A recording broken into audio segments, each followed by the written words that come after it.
निकल गई हवा। मतलब 3 दिन खा पी कर आराम से पराठे खाकर एक अच्छी बेड की व्यवस्था करके संसद में बिना किसी पुलिस के, बिना किसी प्रेशर के आंदोलन नहीं कर पाए।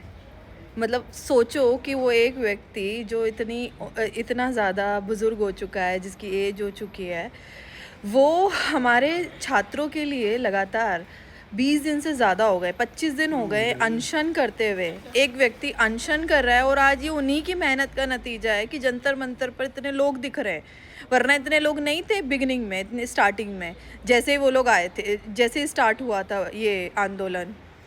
लेकिन अब देखो वहाँ पर कितने लोग हैं। और हमारे नेताजी को देखो, जैसे ही कल मैंने वीडियो अपलोड करी कि अब आपको गृह मंत्री का इस्तीफ़ा मांगना है, और ये वीडियो इन्होंने 5 मिनट के अंदर देखी होगी, मैं जानती हूँ इस व्यक्ति को, इसने देखी होगी। इसने बोला कि यार ये तो अब इस चीज़ का मुद्दा उठा रही है कि लाठी चार्ज करवाने में सबसे बड़ा हाथ किसका था, बिना गृह मंत्री की परमिशन के। मतलब दिल्ली पुलिस किसी की नहीं सुनती है, गृह मंत्री के आदेश के बिना छात्रों के ऊपर इतना लाठी चार्ज हो ही नहीं सकता था।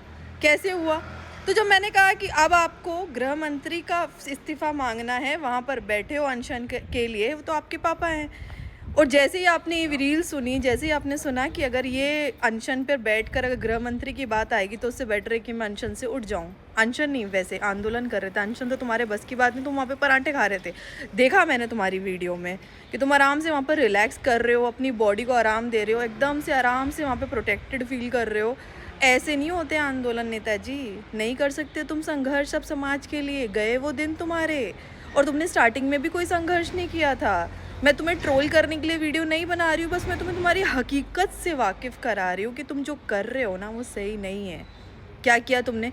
तुम चले गए थे वहाँ पर उनकी 25 दिन की मेहनत का फल खाने। कोशिश की तुमने, तुम्हें उस जंतर मंतर के प्रोटेस्ट से हटा दिया। आज तुम बोल रहे हो कि मैं उस प्रोटेस्ट का हिस्सा ही नहीं हूँ, मैं तो उस प्रोटेस्ट से दूर हूँ, क्योंकि तुम्हें उस प्रोटेस्ट में वो लोग खड़ा नहीं होने देंगे, क्योंकि उन लोगों ने देख लिया तुम्हारी वजह से वहाँ पर हिंसा भड़की थी।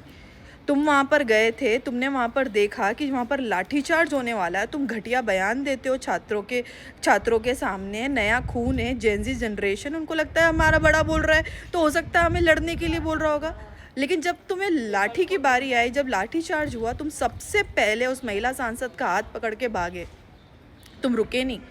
अगर तुम सच में इस पूरे छात्र आंदोलन के और इन छात्रों के तुम इतने शुभचिंतक होते ना, तो तुम उनके सामने खड़े होते, दीवार बन के लाठियां खाते। सोचो क्या मंजर होता है कि एक सांसद छात्रों को बचाने के लिए लाठियां खा रहा है। उसी दिन तुम नेशनल लीडर बन जाते, उसी दिन तुम्हारी प्रशंसा होती। लेकिन तुम्हारे अंदर हिम्मत नहीं है, तो तुम बेवजह का क्रेडिट लेने की